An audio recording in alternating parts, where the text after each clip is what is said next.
Well, thank you all for coming. The topic today are two races in this general election cycle, the District 73 Florida House of Representatives and the District 6 Manatee County Commission. Our candidates tonight are Liv Coleman, Tommy Howard. Oh, did I say that? Sorry. I'm pretty sure Tommy has a degree. Tommy Gregory, my apologies. Of course not. And for the Manatee County Commission, District 6, Candace Luther and James Satcher.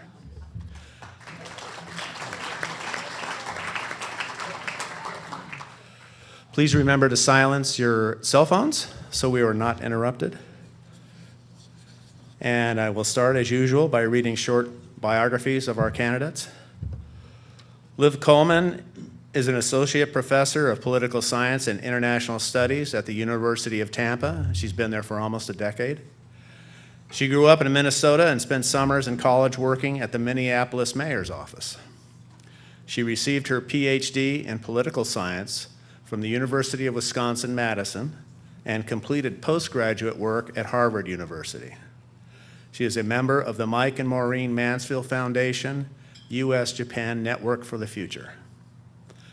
Liv has been married for 12 years to her husband, Matt, a professor of computer science at New College of Florida in Sarasota.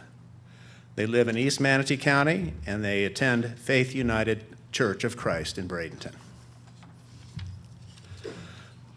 Tommy Gregory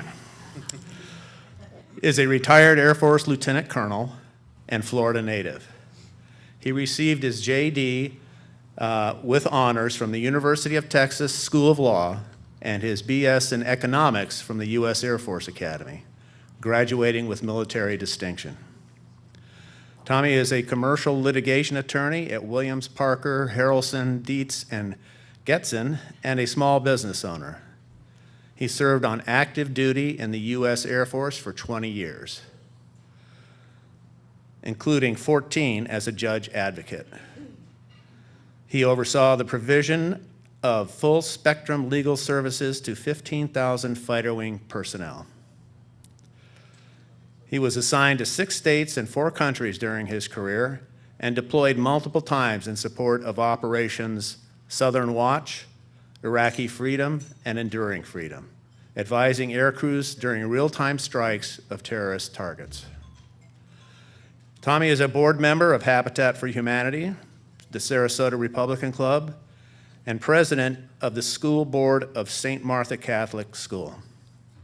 He is a member of the Military Offers Association, Sarasota Tiger Bay, Manatee Tiger Bay, Sarasota Chamber of Commerce, and Manatee Chamber of Commerce.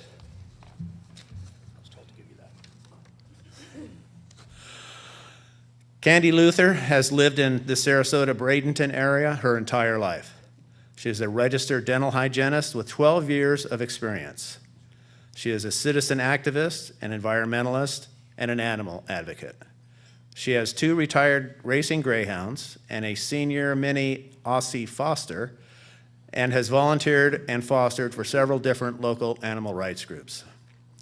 Her interest in Manatee County government began with situations involving animals and expanded into environmental and civil rights issues.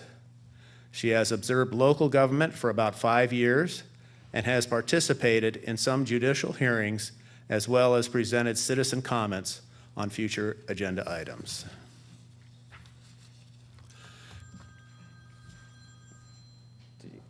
Tell everybody to silence theirs, and I forgot to silence mine. James Satcher has served in leadership roles in several ministries, including ministry director at Youth for Christ and pastor of a church that bridged generations and ethnicities with a common message of encouragement and hope. James and his wife Monica have served the people of Haiti through Satcher Evangelistic Association, which continues to partner with ministries, churches, and leaders across Haiti to care for orphans and those in need. James and his wife also launched a nonprofit ministry which fights sex trafficking and sexual exploitation in our and neighboring communities. They also serve as chairman of the board for the governor-sanctioned 12th Circuit Anti-Human Trafficking Coalition for Sarasota, DeSoto, and Manatee County. James graduated from Berry College as well as Rima Bible College. He also has a nonprofit and business experience responding to hurricanes and tornadoes in the United States. And now we'll start with Liv.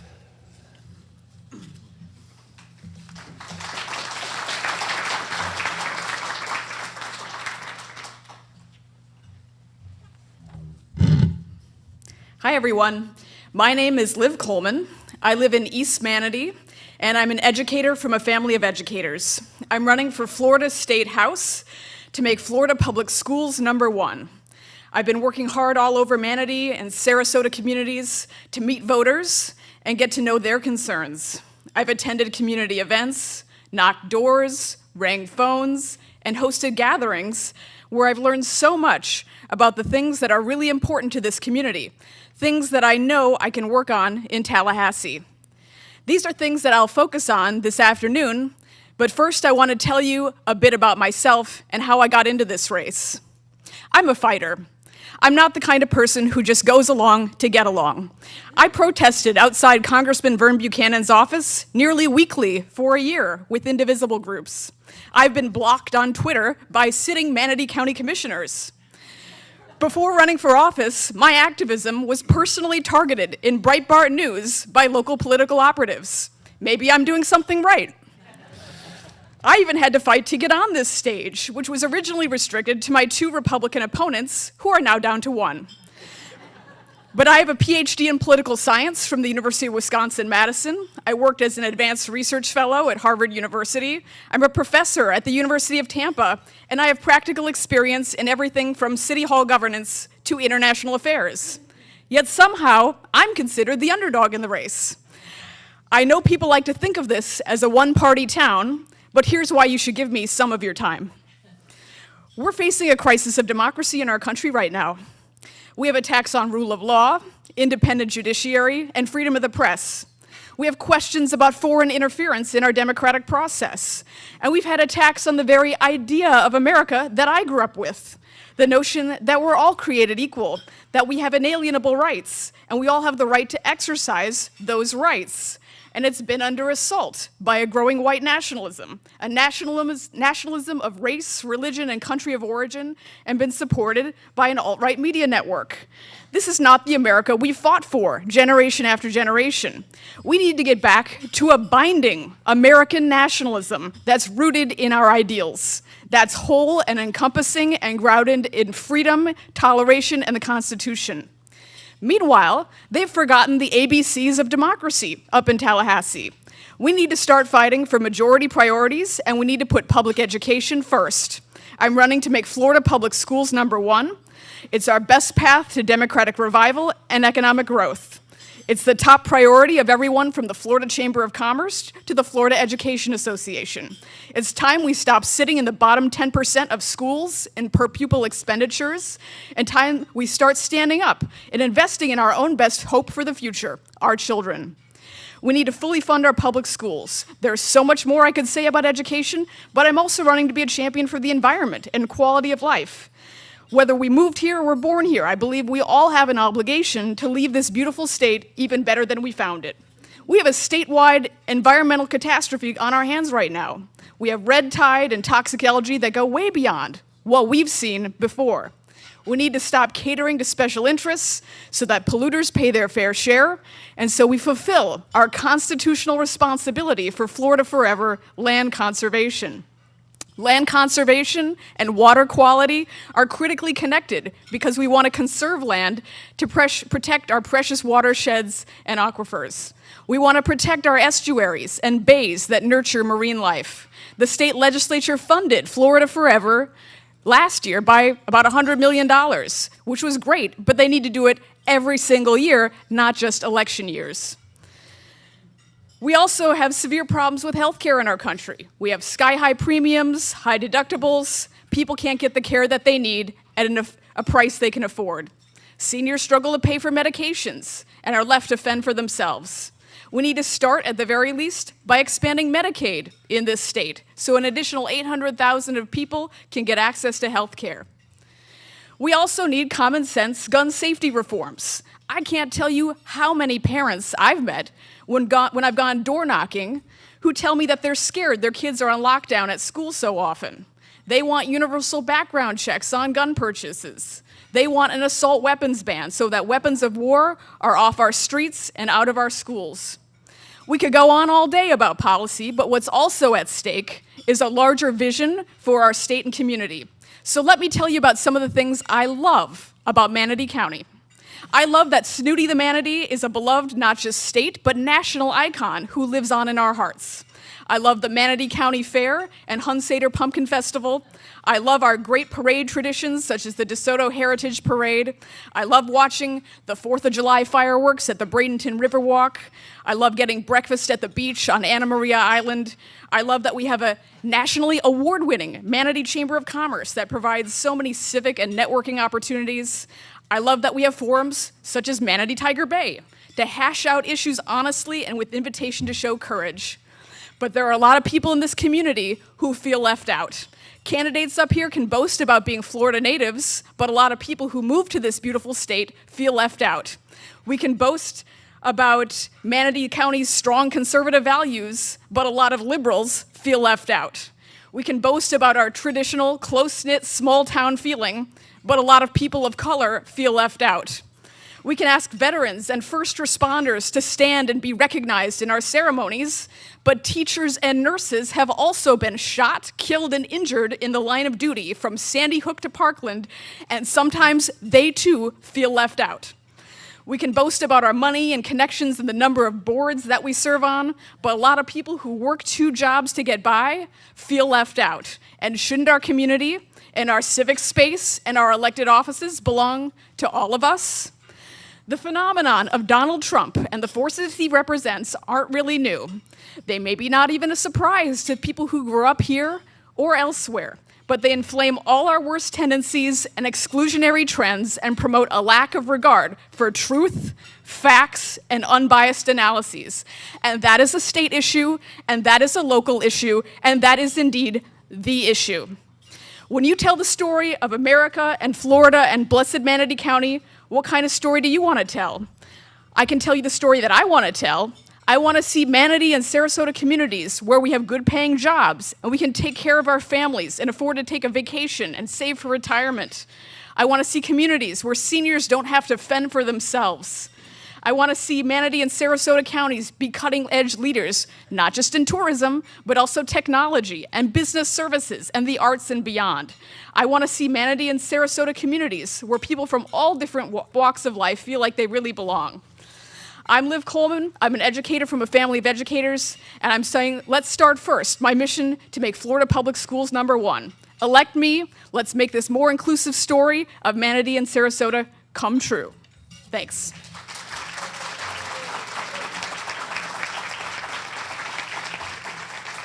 Thank you, Liv. And now, Tommy, please.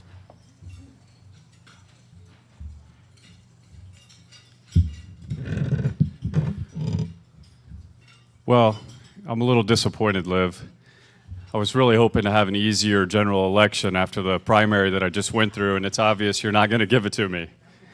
I appreciate the fight that you have in you and the message that you're delivering so strongly. Fighting for our country and our community is what I've done my entire life. 6 times in my life, I've sworn the oath to support and defend the Constitution of the United States. And I note that Florida legislators take that same oath. And I think it's pretty obvious if you step back and think about it, that conservatives and liberals really have the same goals. I don't think, for the most part, anything you said about our community and where you'd like to see it go is something that a conservative, a Republican, a Democrat, a liberal, whatever label you put on somebody would disagree with. The difference is the approach and how to get there. You know, the typical approach from my opponent's party would be to believe that big government is the answer.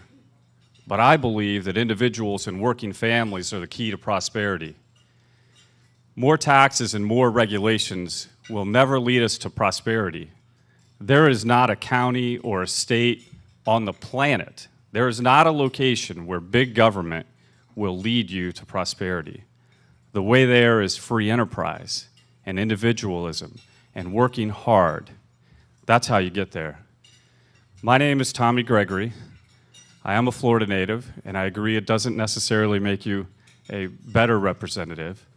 And after I graduated from high school right up the road in Pasco County, I went to the Air Force Academy, where I was fortunate to meet the love of my life, Erica. For those of you who haven't met Erica, that's Erica. I met Erica at the Air Force Academy, and then for the next 20 years, it wasn't just me serving. We served side by side. 1 year after high school, we got married at West Point, and it wasn't just me deploying in support of Operation Southern Watch and Iraqi freedom and enduring freedom. It was Erica. So for one 5-year period in a row, either I was gone for 6 months or she was gone for 6 months. And this is the important takeaway that we have from that. Besides that, in all the different countries and states we've lived in, we know what life is like where people don't have the rights that we have. When you enlarge government and take away the rights of people, their quality of life and their prosperity immediately decreases. Big government destroys opportunity and never leads to prosperity. That's why the number one part of my platform is always going to be defending our rights and protecting our quality of life. And yes, part of protecting our quality of life is the environment. And in no place could it be more important than the state of Florida. And in no place could it be more obvious than walking along the coastlines here every day. The second part of the platform for me is making sure that we enforce the rule of law and respect our first responders, our military, and yes, our school teacher heroes. We have to protect what we're doing and enforce the rule of law, and it's really not complicated. That's an issue where there shouldn't be disagreement. We should welcome everybody to this country and respect what they contribute as long as they enter legally. It is a simple concept. We are a country that in part was made great because we believe in the rule of law. You can't have liberty and prosperity without the rule of law. And if you enter the country illegally, you should be deported legally.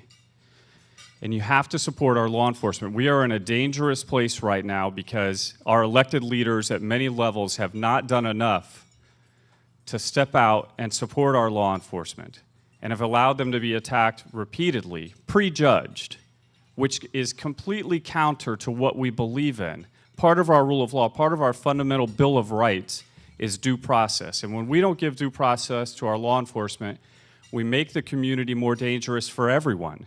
Because then you make people question whether or not the law enforcement is responding appropriately to any given situation. It ramps up the stress for every party involved and really deteriorates the fabric of our country. And then the third most important thing for me is building our economy, continuing the great work that the leadership of a Republican House, a Republican Senate, and a Republican governor have done in the last 8 years. It's not a surprise that after cutting 5,000 regulations and $10 billion in taxes, we've had such a dramatic turnaround in the last 8 years. But we can do more. The Florida Administrative Code is 175,000 rules, 11 million words. There's a lot of things that we can still cut so that we can get government out of the way, so that entrepreneurs and small businesses and big businesses alike can do what they do best, and that's create opportunities and create more jobs and higher paying jobs and continue to build Florida's economy. And of course, we have to invest in first-class education. Of course, we have to invest in our infrastructure. We have the perfect example right down the street, Port Manatee. There's a lot of things that we can do, and we've been working on them. Many people in this room have been working on infrastructure in Manatee County in the state of Florida, and we got to continue our efforts there because infrastructure and education and taxes, lower taxes and less regulations are how we're going to build our economy and make sure that we continue to grow and lead the nation as we have been for the last 8 years. The education piece I've got to respond to personally, just because my sister has been a public school teacher for about 30 years, and my wife was recruited to teach middle school science last year and did that last year. So I certainly have a firsthand family appreciation for the sacrifices that our educators make and the respect that they deserve. And certainly you have my appreciation, Liv, for you and your family of educators, for what the educators do every day. I absolutely agree. We need to show them more respect. There are a lot of ways that we can do that financially. There's a lot of things that we can do to help them. But it does start with just showing them the respect they deserve, and I couldn't agree more with you. I'll just have to close with, in light of recent events, it is important that, maybe now more than ever, more important that we elect leaders that we can trust. And I'll just tell you that we have knocked on, my wife and I and our 3 teenage boys have knocked on 10,000 doors, about 80% of them or so, about 8,000 in Manatee County. And I can tell you that voters trust me. And the reason they trust me is because I tell them 25 years I've spent in my life working with and for general officers, fighter pilots, CEOs, sheriffs, police officers, and even a few 4-star astronauts in the highest profile, highest pressure situations you can imagine. Advising on real-time strikes of terrorist targets in the Middle East is high pressure. And I have done well in those situations. And it connects you to the voters. They understand what it means to swear an oath, and they trust you for that service, and I appreciate that. My goal is to go to Tallahassee, fight for building our economy, fight for defending our rights, and fight for enforcing our laws. I hope that I've earned your trust and your vote on November 6th, and most importantly, even if I have not, may God continue to bless you and the United States of America.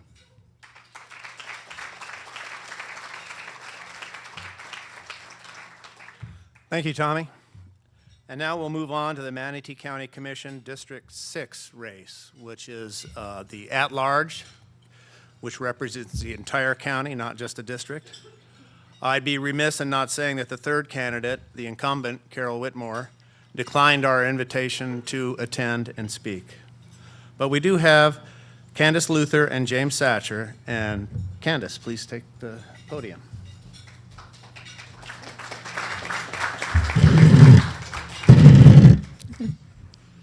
My name's Candace Luther, and yes, I'm a native of Sarasota, and one of the reasons that I would want to point that out is because in the 51 years I've lived here, I've never seen anything like the devastation that we're experiencing right now, and there's not a whole lot else I could even talk about that amounts even remotely to what's going on with this.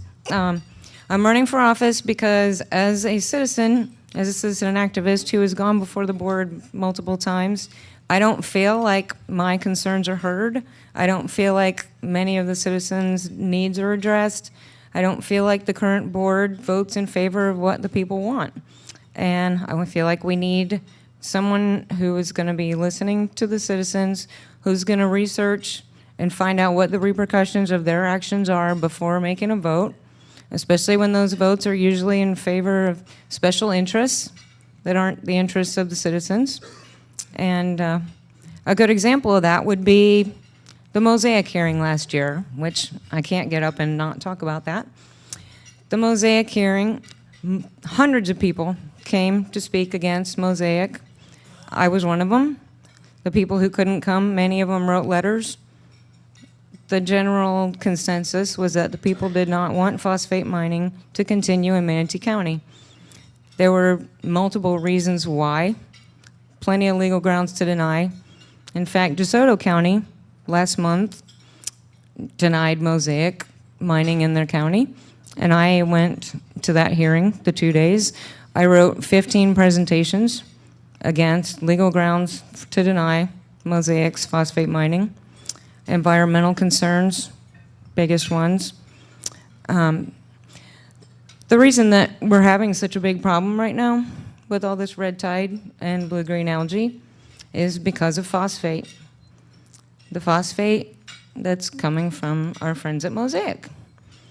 Before they came before the county commission to ask for a new operating permit after their new master mining plan and rezone was approved last year, and before going for DeSoto to get a rezone of property there to start mining, they wanted to release some of their reclaimed land that they've already mined so that they could use the money that they had to put up for surety bonds on those properties to be able to use them for the new ones.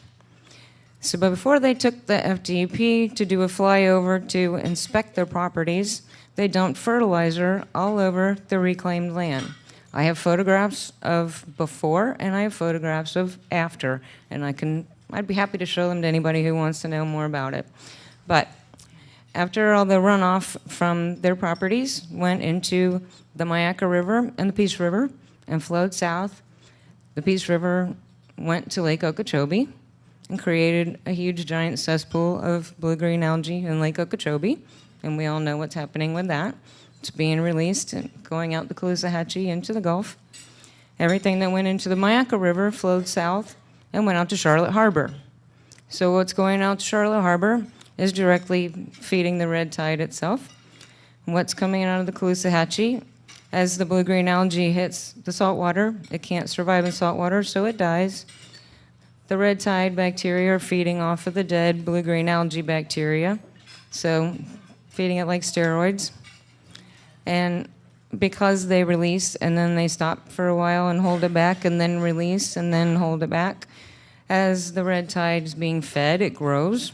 When it's deprived of food source, it intensifies and becomes more toxic. So about every 10 days, they release more and feed it, and it grows. And then they starve it, and it intensifies and becomes more toxic. Now we have a huge environmental disaster, and it's going to have a huge trickle-down effect, not only on our marine life, if there's any left out there, because we all know everything is pretty much dead. Cleaning it up on the beach to save the tourist industry is not the right thing to do. To bring people here to expose them to toxins is not the right thing to do. I've had people calling me, emailing me, texting me 24/7 over the last couple of weeks because they're having problems due to this.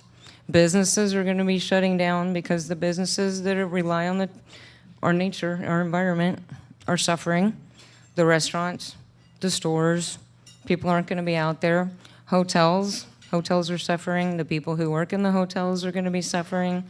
These people are not going to be able to feed their families. They're not going to be able to pay their mortgages. That's going to have a problem with the banking industries. Loans are going to go into foreclosure.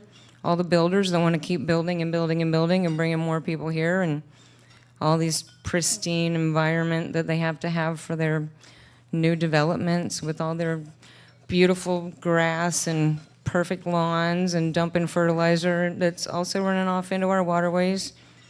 Then no one's going to want to buy them. People are going to start moving away. They're not going to want to come here.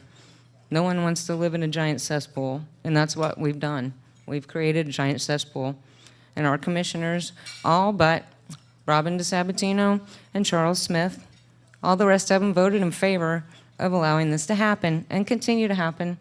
In fact, a couple weeks ago, they gave them a 5-year permit, operating permit, to destroy our environment for another 5 years. So this is not going to be over anytime soon unless we do something about it. I spoke against it. No one listened. Hundreds of people spoke against it. No one listened. This is truth, guys. This is real. And everyone needs to listen, and everyone needs to pay attention, and they need to stop minimizing what's happening, because that's not going to get results. So this is a huge part of my platform.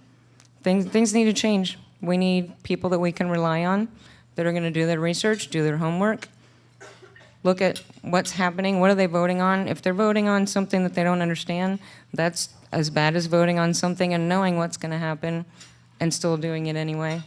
but we need to be educated, and the people need to be heard.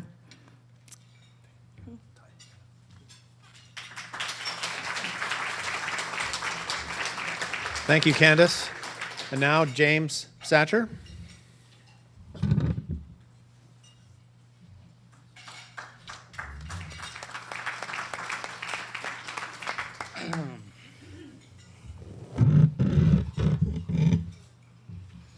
All right.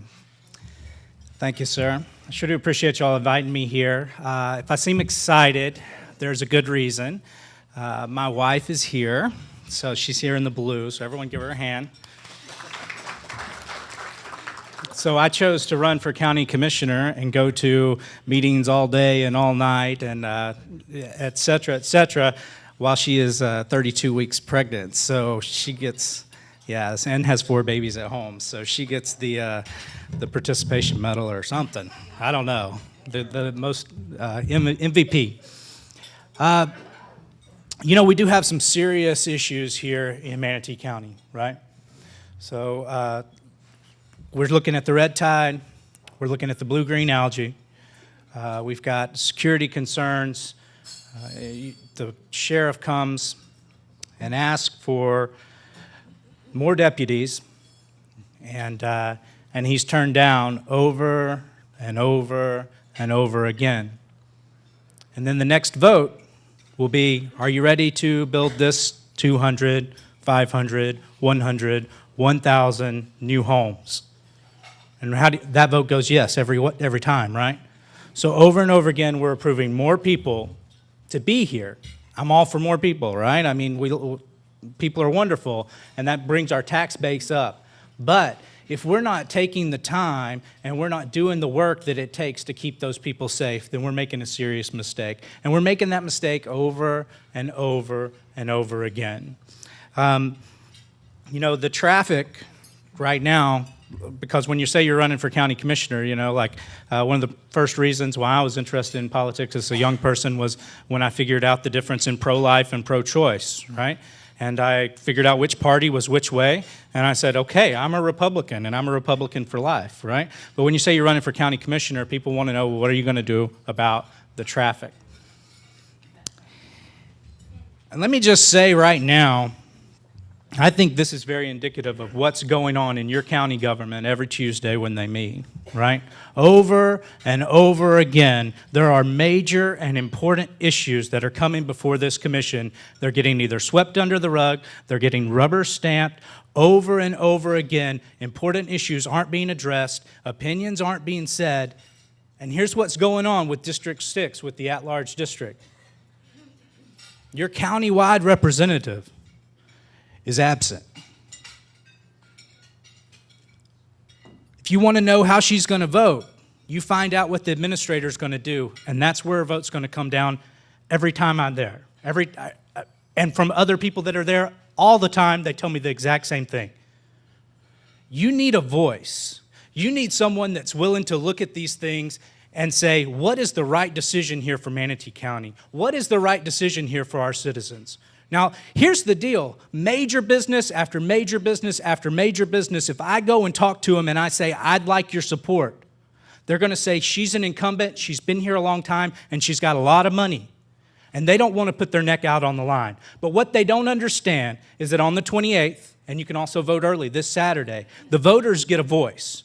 So if the money stays on the sideline, and so you may not see as many of my signs as my opponent's signs, but let me tell you something. There are major issues that I'm willing and ready to take a look at and to see what we can do to fix each one. Right now, the policy on traffic is reject it now. Whatever the project is, reject and regret later. And it's taken away our productivity, taken away our quality of life. It hurts our community. We need people that are willing to look at the problem, see what the right answer is, and act accordingly. So that's what I plan to bring to the commission. I'm excited about being there. I am open to what's going on and open to making a difference on every single issue. Let me just say one more thing. I'll share one more issue that kind of blows my mind. And in District 4, right now, District 4 has a tax program where they collect taxes, right? Millions of dollars of taxes are going into a fund. But right now, the county commission won't let any of that money out. So it just sits there and grows. Now, you tell me, is that because of a personal vendetta against the District 4 commissioner who's endorsed me, okay? Is that personal? Or is there some reason why the streetlights in District 4 aren't important? Is there some reason why the sidewalks in District 4 aren't important? Is there some reason why we can't get a red light at 26 in District 4, right? So, and that's not the only district, but just over and over and over again, we're putting things off. We're doing what the developers want. I'm pro-development. I like business. I like jobs, okay? But I'm also willing to tell a developer no, right? I'm also willing to say, I know you want these homes, but that road is a 2-lane road, and I'm not going to put a school on Lorraine Road, what just got approved last week, right? A school on Lorraine Road when the traffic already backs up, right? So I'm not willing to do that. I'm willing to tell a developer no when it needs to happen, and I'm willing to say yes, right? I'm willing to say, okay, this is in line with the plan. We can do this. We're ready for this. Or give us 6 months, we'll be ready. Give us a year. But we need somebody that's willing to stand up for what the citizens want to see happen at government, in our government. 185-foot tower, right, just went up. Y'all hear about this? 185-foot tower went up.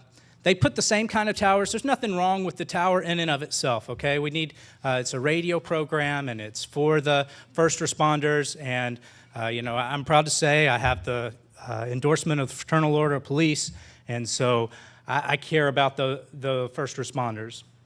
But when Sarasota was going to put up their towers, they had public meetings, right? And they chose the right place for those towers, and they went to a lot of trouble to do it. When Manatee County goes to put those up, the administrator does it without permission, and in fact, from what I hear, actually he was told not to do that, but he did it anyway.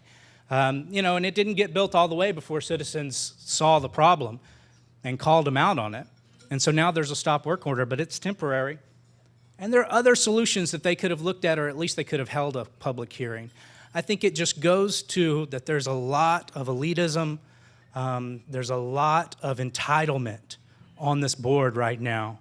And maybe if we could help the commissioners understand, and maybe just change the environment, to where they understand that we do need to listen to the people, we do need to put the citizens first, and the administrators also, right? That was an administrator decision, that we need to listen to the citizens and put them first. I think it could go a long way. I don't think it would just be my vote that might change. I think there's other commissioners' votes that might change also, and maybe we could get somewhere at this county. Maybe as the infrastructure approval comes down in the next 2 years, I think we're going to see a lot of federal money going into infrastructure. We need to be ready with those projects, ready to go, so that Manatee can get not their fair share, but more than their fair share. I want to see us go to the next level. Thank you so much. I ask you, I'm a preacher, right? So I ask for your vote. Thank you.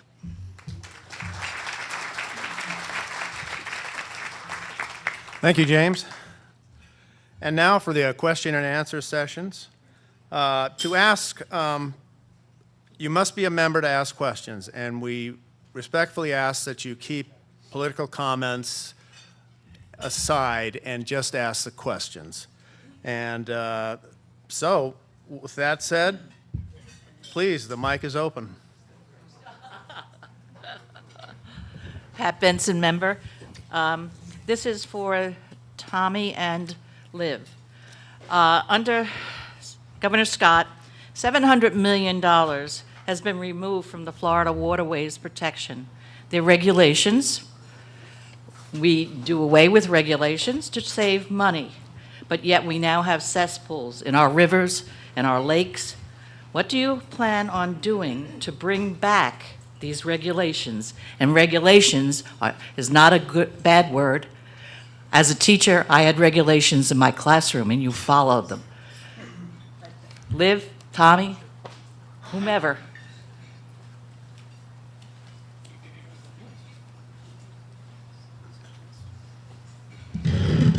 Thanks so much for that question.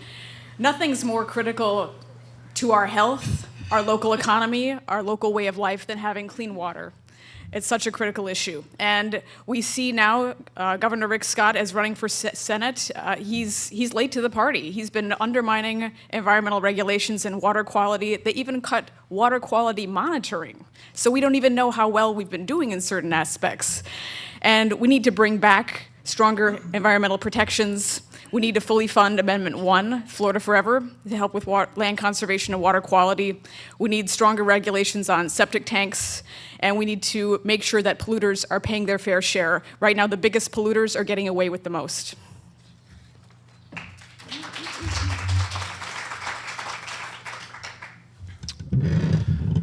I hope you're not recording when I say I like regulations too. I lived by regulations my entire life, and of course prosecuted people for breaking regulations, both criminal and civil. There is certainly a place in society and certainly a place in the protection of our natural resources and our water for regulations, and we have to review them every year. We have to make sure that we've got the right regulations in place, and I wouldn't disagree. If we need tougher ones, we'll put them in place.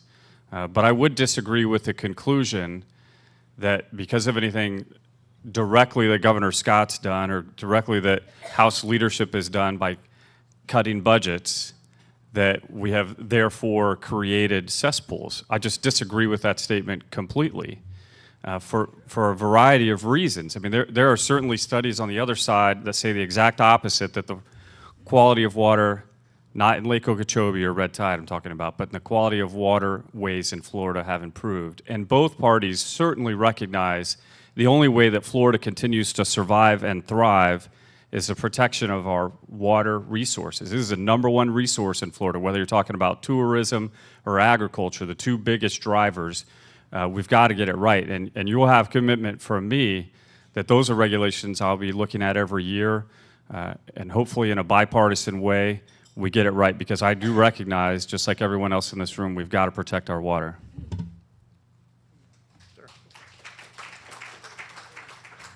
My name is Dr. Lawrence Miller, and I don't mean this as a criticism, but just to give you a heads up and put it on your radar screen in terms of issues, is the opioid crisis. Because I didn't hear one candidate mention anything about it.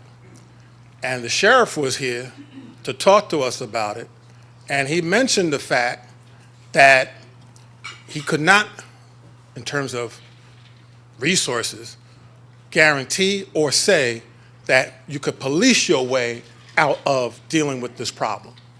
So incumbent upon you all who are seeking elective office is the responsibility to give the tools to be able to go ahead and address this problem, because over 2017, 72,000 people died of this crisis. Manatee County was one of the counties that had the most increase as far as opioid deaths in the United States. So I'm asking you all, this is for every one of the candidates, what is your strategy in terms of the resources that you would hope to bring to bear to address this problem in our community? I'd like to start. Yes, Tommy. I'd love to go first with that question, in part because I was a prosecutor for 14 years, and in part because of the discussions I've had with law enforcement, and of course have the endorsement of 3 of the sheriffs, Sheriff Knight and former Sheriff Stubbe and Sheriff Wells, and I absolutely agree with them in the statement that you made, sir, about you cannot arrest your way out of this problem. You cannot arrest and incarcerate your way out of an opiate epidemic. You just cannot do it. It takes money, of course, in law enforcement, and #1, we've got to give them more resources. The fact that the judiciary budget is such a small percentage of the budget and doesn't have a lot of power associated with it in Tallahassee, I think sometimes leads to it getting ignored. And you've got to have people that understand and go up to Tallahassee and say, no, we need more money in law enforcement, we need more money in the judiciary so that we can expedite cases, and we've got to listen to law enforcement in the beginning when they tell us how to properly classify these drugs. And then finally, The natural other answer there, if you can't arrest and incarcerate your way out of a problem, you have to treat your way out of it. And we are not doing enough. We're not providing enough resources at every level. We've got to do more and recognize the long-term benefits and cost savings of putting money into rehabilitation and treatment rather than incarceration. Liv, would you like to? I largely agree with Tommy on that. We can only do so much with law enforcement. We're starting to see the limits of this. This problem breaks my heart. Manatee County is one of the worst affected in the entire state, and we need to do more to provide relief to people who are suffering right now. So we need to increase funds and accessibility for treatment, for opioid addiction. We need to expand Medicaid. We need to be thinking more creatively about how to make sure that people can get medical marijuana as well if they need it. But I think we need to focus on treatment at this stage.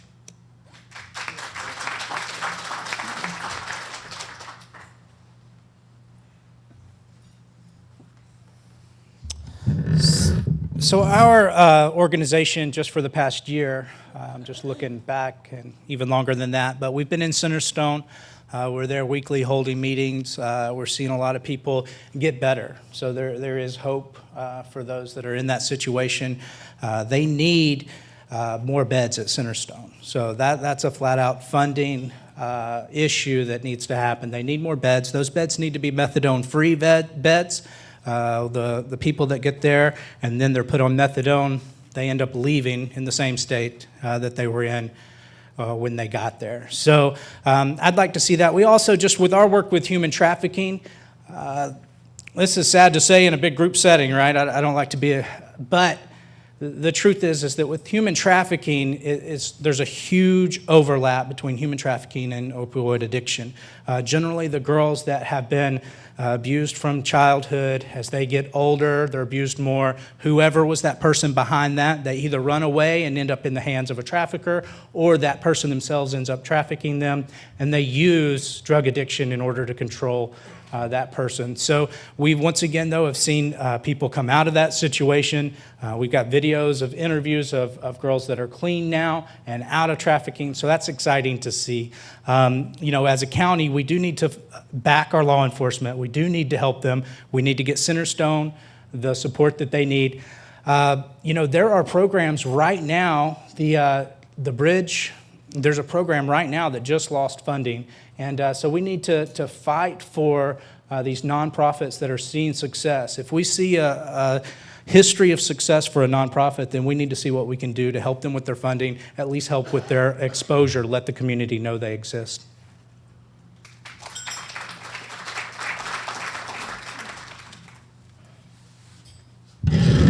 There are a lot of parts to this.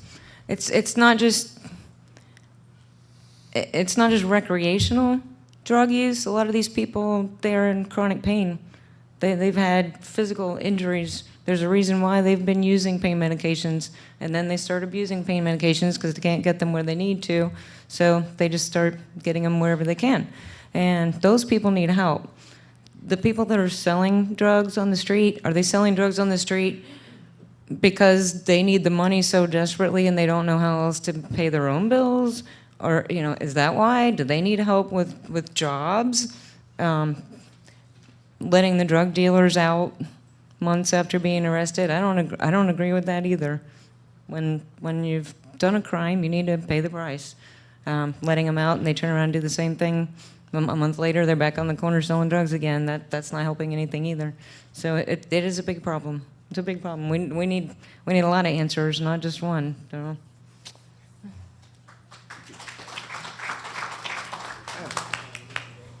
My name is Cheryl Wilson, and I'm a member. My question is for the legislative candidates. I have heard Liv Coleman speak about education, and one of the goals of better education is increased jobs and wages for workers. And I heard Mr. Gregory say today that we can't depend upon regulations and taxes to solve our problems. But it seems that sometimes we have employers who are depending upon the taxpayer to solve their problems. If someone works a 40-hour week and makes $9 or $10 an hour, they may very well qualify for food stamps or other government benefits. And that then is we, the taxpayer, subsidizing that employer's ability to continue to pay $9 or $10 an hour.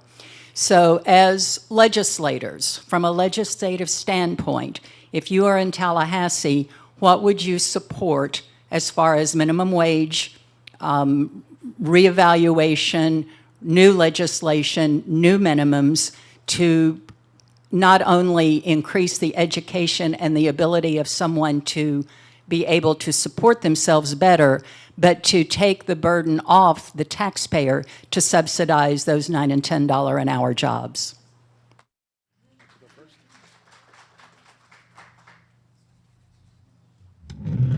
As a professional in higher education, I'm very interested in expanding access to higher education. So to promote a skilled workforce and help people get the good paying jobs they need right here in Manatee and Sarasota communities, I would like to see tuition-free community and technical college for at least a 2-year degree.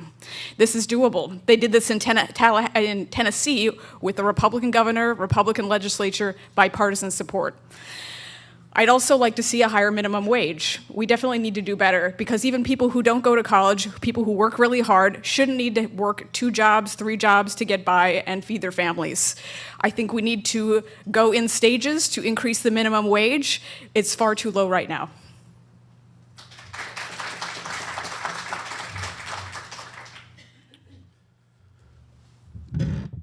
Well, anything's doable. We could certainly take the money out of the $90 billion and give everybody 2 years or 4 years or 8 years of college. We could find the money and do it, but the money's going to come from somewhere. And what it's going to do when you have government interference in the education market is further cause the tuition to skyrocket for everyone else.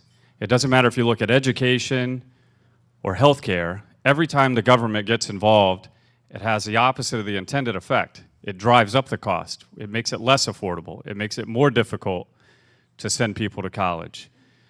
Government is not the solution when you're talking about sending people to school or providing health care. The approach of believing that we could help people by continuing to just jack up the minimum wage as high as, we could put it at any number you want. You could make it $25 an hour. So just consider that for a moment. Let's make minimum wage $25 an hour. What's going to happen? If you make it that ludicrous of an example, you know what's going to happen. The companies are going to lay off those people, and those jobs will no longer exist. You know it if you look at it at the extremes. And it's no different whether you're talking about $25 an hour or $1 an hour at a time. Every time the government interferes in minimum wages, it has a negative impact on the workforce because people lose jobs. So I'm certainly not in favor of a mandate from Tallahassee telling employers what the wages should be and what the skill force is that they're looking for from Tallahassee.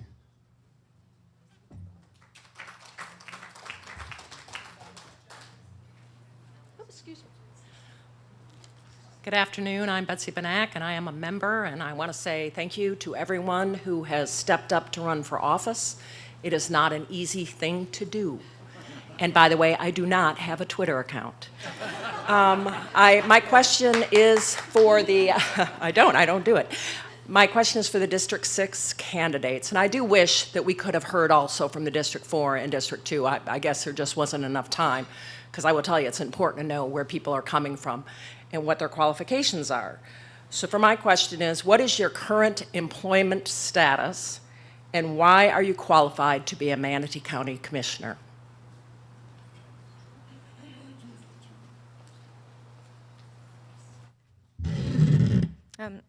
I'm a dental hygienist. I work for Cayman Dentistry in Sarasota.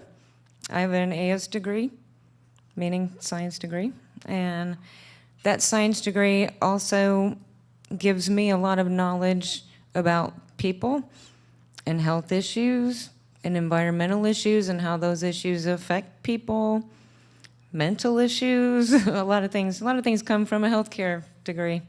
I also, being an average citizen, knowing a lot of average citizens, I feel like I'm qualified to be able to look at everyone's perspective on things, not just maybe the elite few that seem to have a lot more influence than others. But I'm a good listener, and I feel like I can look at the whole situation and take everybody's opinion and try to do the right thing.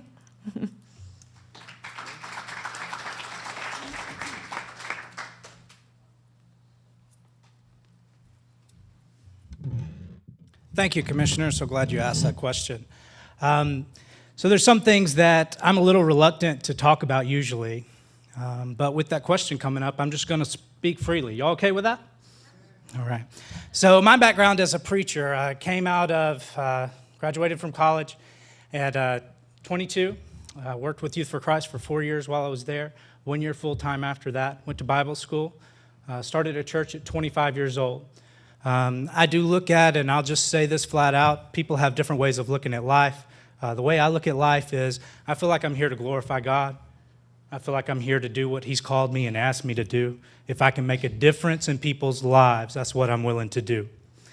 And so after that, we're pastoring for 4 years, but we'd go on missions trips. So we'd go to South America, we'd go to Africa, we'd go to Thailand, and we'd see people, and we'd see the need, and we'd see what they needed, and we would see that need met while we were there. And so I started feeling the call to missions more and more.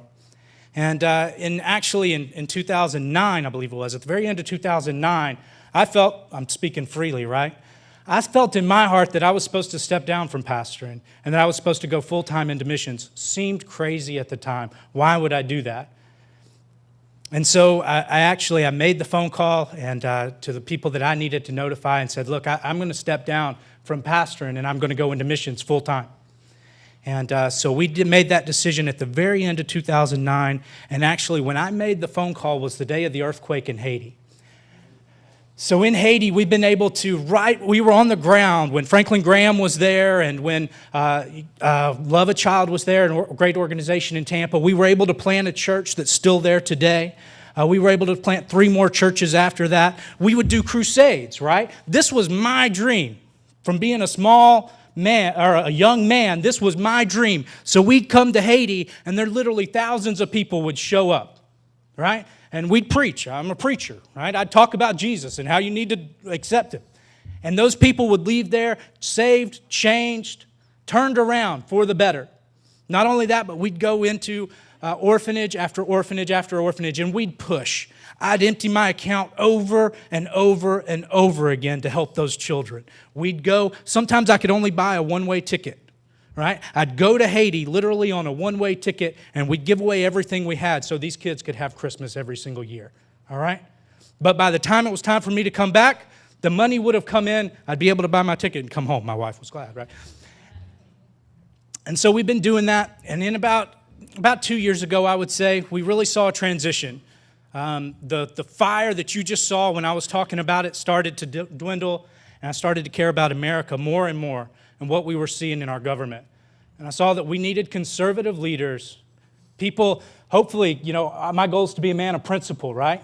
And there's only one person that's ever completely hit that goal every single time, right? But I try whenever I can to reach that standard. And so I knew that we needed people that were willing to stand up and run for office. And so I've started making that move. We haven't stopped. On the 21st, on Tuesday, we have a meeting where everyone's invited. We're going to be at King Station, just a couple of blocks from here, and we're going to be talking about our work against sex trafficking and how we made a difference and who we've been able to help. It's been very different, though, from holding thousands, a crusade with thousands of people. Instead, you're one-on-one. And so we have the stories of people, outside of the places where the girl is having her last opium hit before she goes goes to rehab. And so we've been able to help a lot of people, so I'm glad she asked that. Thank you.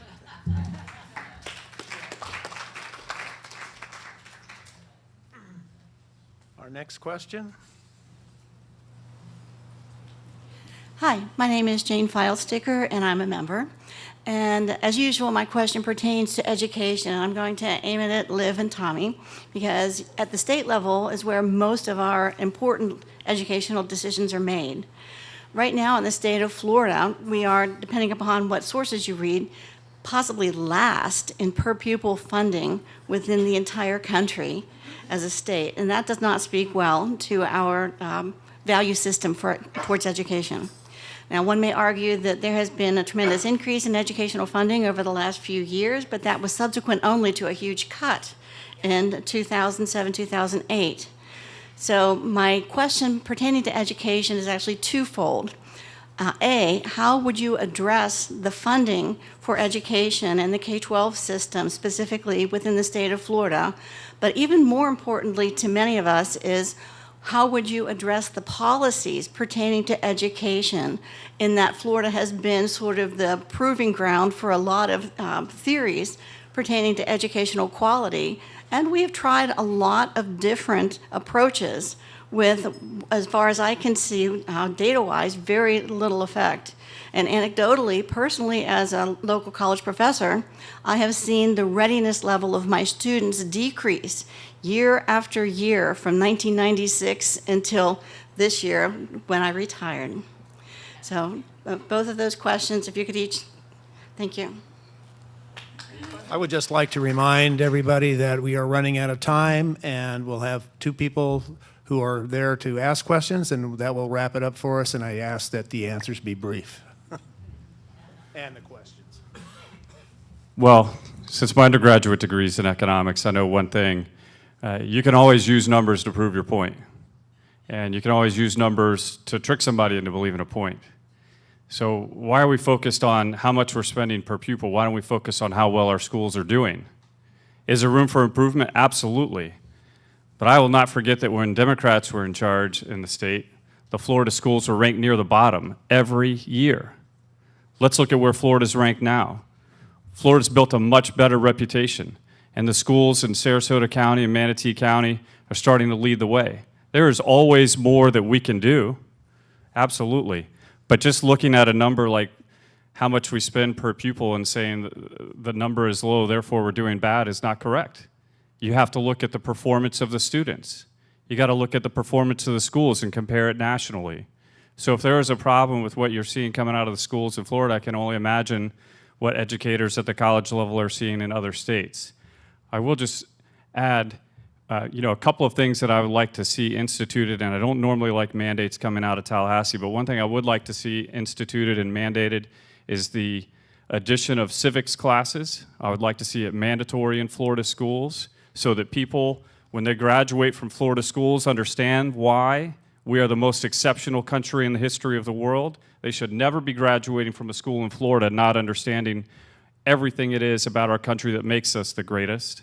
And then I think we need to add financial literacy. How we package that up into a one semester or 1 year class, we'll figure that out. But I think we need to add those two things if we're going to build productive, educated citizens that are going to lead America into prosperity for the future.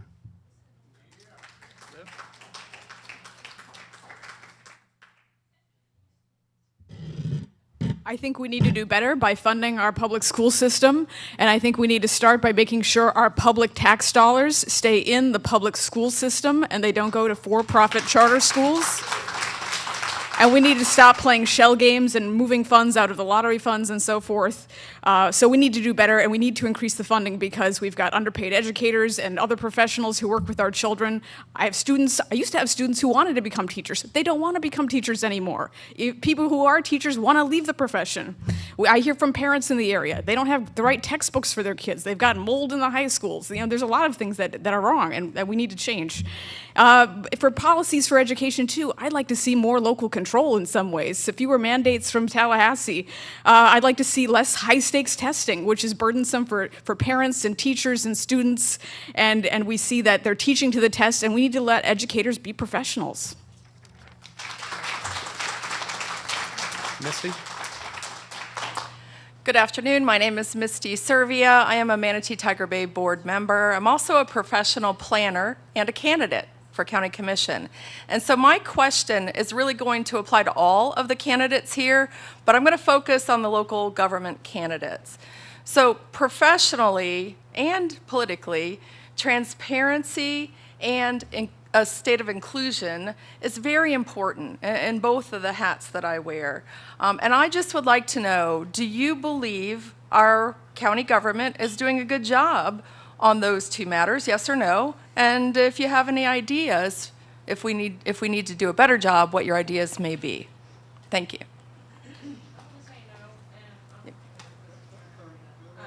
You have to stand up. Yeah. I'm sorry, I was trying to be quick. I feel like we need to have more participation from the citizens. I feel like if we did, let's say district monthly town hall meetings, just somewhere for citizens to be able to have more input and know more of what's going on. I also feel like I think we should televise the workshops so that people can see what's going on in the workshops. That's something that most people have no idea what happens there. But just, yeah, more open communication.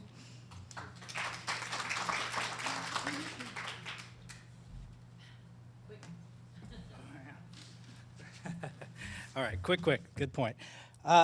I would say I'm not satisfied with the amount of transparency. I think that there sure is, let me put it this way, when a project comes up that it seems like the powers that be want to pass, suddenly there's millions of dollars in the budget, right? But when a project like Samoset wants streetlights, sorry, we don't have it. So I'd like the citizens to be able to see that clearer. Al Horgan resigned from being on the Citizens Advisory Committee, and I was talking to him, and he actually got behind me, endorsed my candidacy, and that's one of the things that he was concerned about, is he wanted to see more transparency, and he wanted to see the people respond more to the needs of the people. 185-foot tower went up. Nobody knew it was coming. Right now, the agenda, there's no detail on it. So people don't realize what's about to be on the agenda. I think that if Parrish or Lakewood Ranch had known they're about to put a, high school right there on Lorraine Road, without, as far as I could tell, there was no discussion of widening it first, right? Maybe that's in the plan somewhere, but I couldn't see it. I think they would have shown up and had something to say, but it wasn't on the agenda specifically to know it was there. Maybe it's in the detail somewhere else, but not where I saw it. I'd like to see the town halls actually hold, they used to do this years ago, hold a town hall in each district. So we would go to one and have the town hall or even the commission meeting itself, and then two, and then so rotate out where we're having those commission meetings.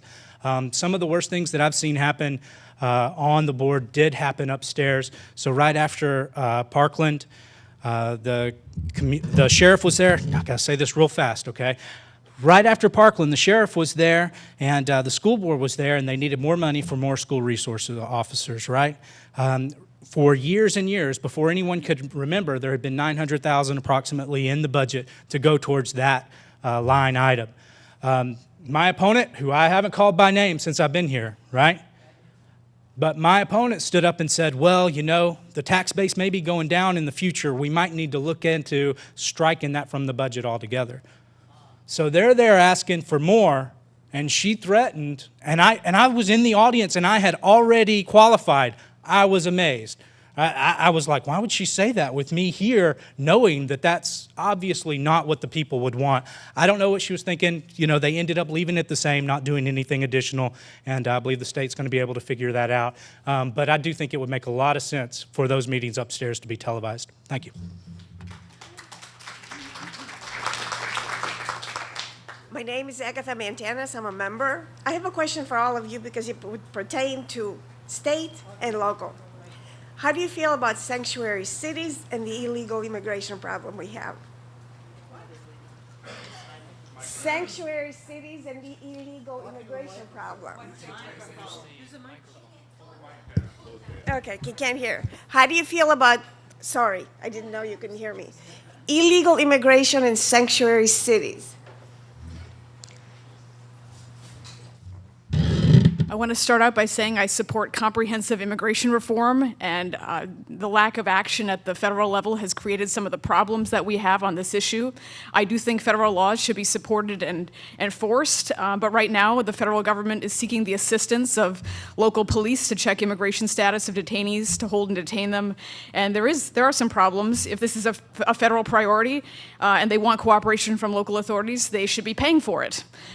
We have a lot of competing priorities right now between state and local government, including things like school safety, and I wouldn't want to have to raise taxes locally to help out federal authorities on this issue.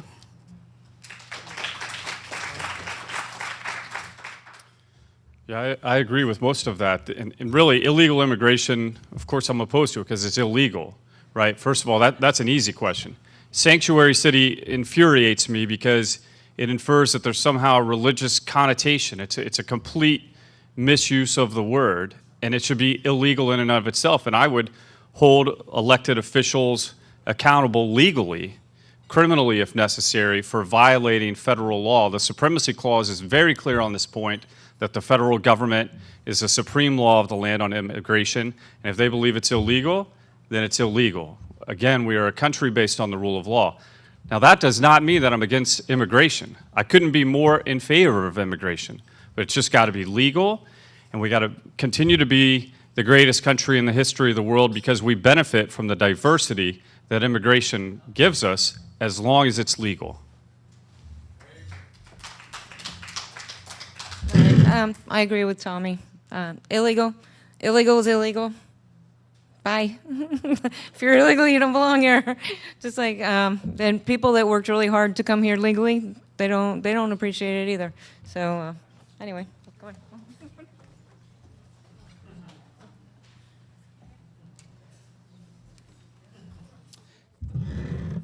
So every night before I go to bed, I walk around to every single door and I lock the doors, right? Because I like to know who's going to be in my house, and I like to be in control of who's in my house, right? And if somebody that comes that I didn't expect to come, I expect them to knock on my door so that I can give them permission. I think it's reasonable for us not to, for us to have a wall, for us to continue to restrict illegal immigration, and of course we should cooperate with the government. Also realize that laws work as a magnet. So if there's one city in a 50-mile radius that is open, is a sanctuary city, and doesn't cooperate with the government, then even if the people that there, let's say they broke the law, but the whole story, but they're working hard but you're also going to make your city a magnet for people that are up to no good, that want to do things wrong, that have the wrong and evil in their heart. So I'm against it. And now we have our Tiger by the Tail Award for the best question. And I'm a member of the board of Tiger Bay. It was a tough decision, some great questions, and a lot of diversity in the policies and the topics and the priorities. I thought the question that brought about the most differences between the candidates was from Jane Filesticker about education. Thank you, Jane. You get the Tiger by the tail.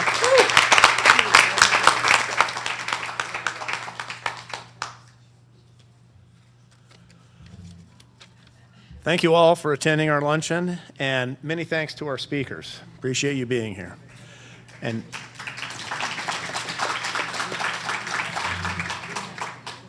thanks to our board of directors and program committee. Please stand.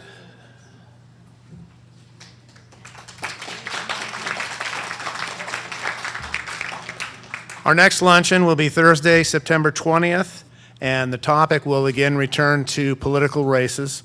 We haven't determined exactly which ones yet because there's so many. Members and guests, if you know someone who might be interested in an upcoming topic, please invite them as your guest. And remember, Pier 22 does provide complimentary valet parking for our luncheons. Our thanks to Charles Clapsaddle and the METV crew for taping and broadcasting our forum on MET News channels. Charles has promised that this particular video will be up tonight. And I would like to mention another thing that METV is working on. This Saturday from 1 to 6 p.m. at the Selby Auditorium at USF Sarasota Manatee, all the county school board races in both counties, both Manatee and Sarasota, all the candidates will be there to talk. And the program will go from one race to another. Charles, do you know which one first? It's Manatee County. It's on the program. Manatee County is first, and it starts right at 1 p.m. And that will be the, most of you have this from your seats. Once again, thank you all for attending. That concludes our program.